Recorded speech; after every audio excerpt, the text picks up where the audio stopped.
Have you ever thought about the legacy that you leave? The legacy that you prepared now for your children's tomorrow? Have you thought about disability as part of that legacy? Well, coming up, we're going to speak to a special guest going into details about just that.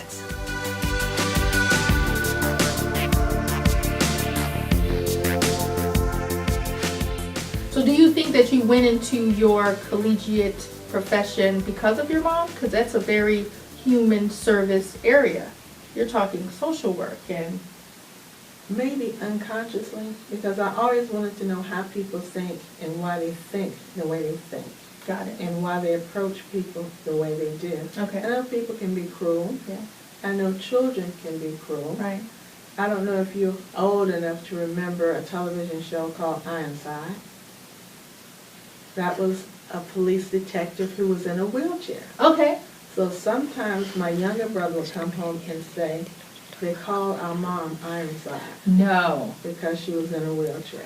So there weren't very many even images on TV about people with disabilities, right? No, that was the only television show. So, you're married? I'm divorced. But you did get married? Late in life, yes. How late in life, if you don't mind sharing? I was 39, almost 40. Before you got married? Yes. Wow. So, any reason for that you can share? Well, in high school, I was always very shy, and I had decided I was going to become a nun. No. Yes.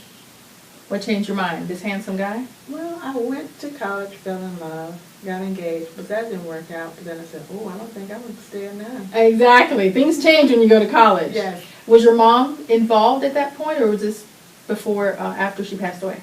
No, my mom passed away in 99, so she was always involved in my life.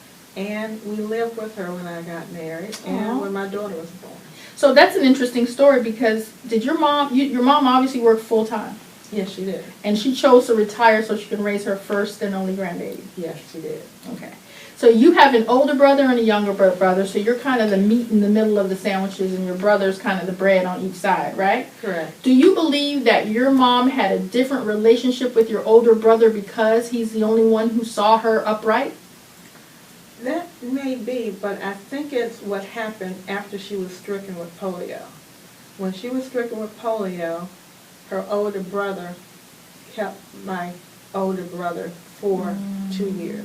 Okay. They allowed me to stay with my mother through the birth, and a couple of months after that, then she went to rehabilitation. Got it. So they were separated, and you know you have to have the bond. Yes. But I always think, even though I was away from my mother the first 8 months of my life, but we were still close. We still had that bond.